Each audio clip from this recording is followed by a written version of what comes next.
so when we started evaluating target platforms for FetLife, the only Rails sysadmin work that I had ever really done was on EC2. And so there was a convenience factor there. And that was like, I was like, yeah, we're moving to EC2. End of story.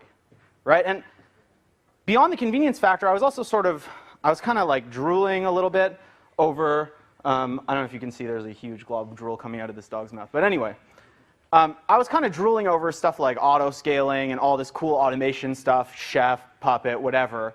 And so I think that was a big reason that we wanted to move to EC2 was because I wanted to play with all those cool toys and scale our cluster horizontally and say that I was managing 50 servers and whatnot. So for these bad reasons, we decided to move to EC2.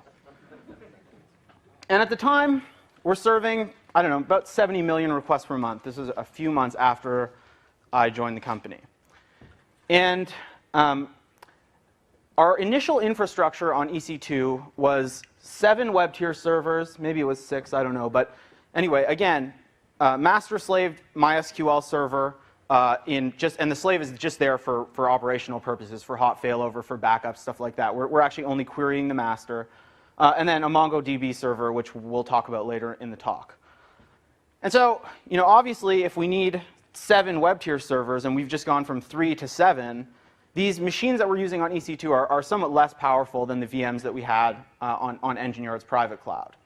But that doesn't matter, right? Because we're on the cloud, so we can just scale out, right? And we did scale out. And then we scaled out more, and we scaled out more, and more. And when we first moved over to EC2, our response time, our average response time was about 220 milliseconds on average, with actually a relatively high standard deviation. So faster than EngineYard, or faster than we were on EngineYard, but still relatively slow. And if you don't get this joke, these guys are speedwalkers. But there's something kind of funny about this picture that I noticed, which is that 2 of the guys actually have both feet off of the ground, which I thought was called running. So to make a long story short, at this point we decide, maybe we've outgrown this whole cloud thing, right? And I kind of, push my obsession with auto-scaling aside, and we start evaluating physical servers as a potential target for our next hosting platform. 3 web tier servers, MySQL, master-slave, and this MongoDB server. And not having really had any experience at all with physical machines, despite the fact that our benchmarks showed that this infrastructure was extremely fast, I was a little scared that there was something that I had missed, right? That maybe our benchmarks weren't representative, or maybe I just completely overlooked something. But when we flipped the switch, we were greeted with a pretty nice response time of 98 milliseconds with a relatively low standard deviation. Right? So this is a lot better. I mean, we more than doubled our performance here. And so all of a sudden, overnight, FetLife goes from being this incredibly slow site to being this incredibly fast site. And we didn't do anything, right, except buy servers. And the servers cost less than what we had on EC2. So here's a fun graph of our response time from the day after we flipped the switch over being compared to the week before on our EC2 infrastructure. So this light blue wavy line, this horribly erratic performance, is our EC2, horribly overloaded EC2 infrastructure, I should say. And then this nice yellow, fast, consistent line, that's our new physical hardware. And so it was pretty clear to me at this point, and remains clear to me today, that physical machines are a lot faster than what you get on EC2. But I was kind of curious, like, how big is the difference? So I use a tool called Sysbench, which is commonly used for benchmarking MySQL infrastructure. The Percona guy, if you read the MySQL performance blog, the Percona guys talk about that a lot, use that tool a lot to benchmark various pieces of new infrastructure. And so I ran a couple of tests. The first one was a CPU test, calculating max prime numbers up to 50,000 in 16 threads. And the EC2 CPU performance, and I should say, let me back up a second and say that I'm comparing here two identically priced machines. So that, not identically, but within plus or minus $20 of each other.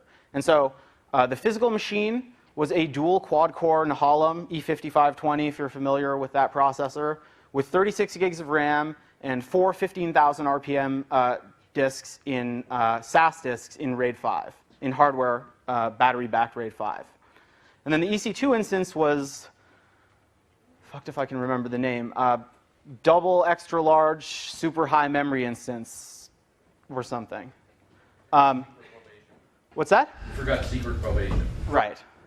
And so, on average, this EC2 instance is about 2.5 times slower, taking 2.5 times longer to execute this benchmark, right? But what's interesting is the variance. If you look at the 95th percentile and the maximum time it took to execute this benchmark was 2.5 times the average. It'd be nice if they provided the standard deviation in this tool, but nevertheless, this is what we have to work with, right? But EC2, the time it took the EC2 instance, the maximum time to execute this benchmark was like 150 times its average. And the 95th percentile is kind of similar, right? And so EC2's performance, CPU performance was about 2.5 times slower, but it also had like a massive variability in the time that it took to execute this benchmark. The next benchmark I ran was file I/O benchmark. So this is random reads and writes. It's combined random reads and writes. And the numbers look kind of similar, right? 16 threads again, max file size, 3 gigabytes, performing about 6 times better. I mean, the physical machine, rather, performing about 6 times better than the EC2 instance. So, given that these machines are equivalently priced, you're paying a lot more for your horsepower on EC2, a lot more. And when you consider I/O, like 6 times, potentially.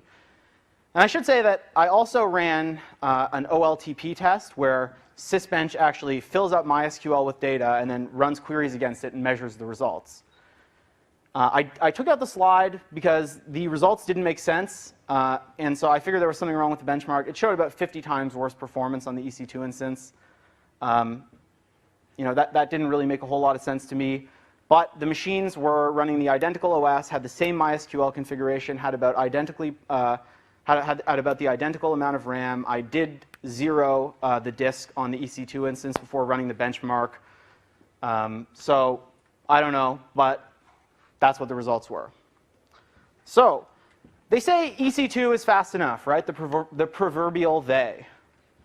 But data from Microsoft, Google, and Shopzilla shows that slow sites get fewer search queries per user, less revenue per visitor, fewer clicks, fewer searches, and lower search engine rankings.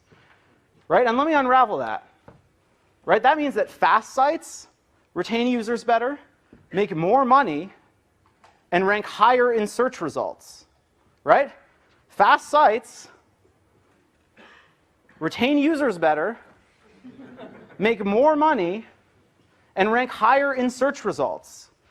And we have seen this in action at FetLife.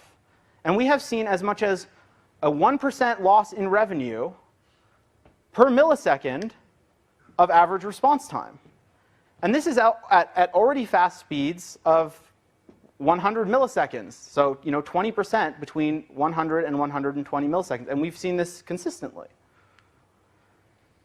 So it's hard for me to understand why anybody would really be willing to give up any significant amounts of performance for any reason, right? And so, when I hear people at conferences talking about 500 milliseconds being the highly optimized version of a page, it's kind of like, well, you're shortchanging yourself from a business perspective, right? Because performance it's not a feature, it's a requirement, right? I mean, if you want to make money and retain your users, and place well in Google results. And so there's one other aspect of the whole EC2 argument that I want to address, and that is this notion that, yes, the servers are slower, but it doesn't matter because it's so awesomely easy to scale on EC2, right? You've got your chef and you've got your scripts, and you can bring up new capacity with the click of a button or the running of a shell script. And we did this when we were on EC2. We brought a lot of new capacity into our cluster in this kind of highly automated way, and it was awesome. Well, it felt awesome. But one of the things that I've certainly noticed since we moved onto physical hardware, onto considerably less physical hardware, is that there was a lot of overhead, a lot of management overhead associated with running those additional machines, right? You know, one of the things that happens to us on occasion, and it's always happened, and you know, it happens once in a while when we deploy new configuration changes or whatever, is that one of our web tier servers starts acting funny. I don't know, configuration problem, you know, hardware problem, could be a variety of things that cause it. But the idea of diagnosing, you know, what you suspect might be that problem on 30 web servers compared to diagnosing that problem on 3 web servers is a huge difference, right? It's probably 10 times harder, take you 10 times longer to find. And so all this automation stuff is great. It's great. I mean, I spoke about Chef at Mountain West. I love it, and we still use it. But it doesn't help you debug production problems. And so, you know, the fact that it may be easier to scale out on EC2 is completely overshadowed by the fact that EC2 forces you to scale out much sooner. You know, we are still running on those same 3 web tier servers, and our traffic has more than tripled since then. And I would suspect, given you know, the performance data that we have, that our traffic could double and then double again on those same 3 servers, just to give you an idea of the scale of the difference between what we had on EC2 and what we had on these physical, and what we now have on these physical machines.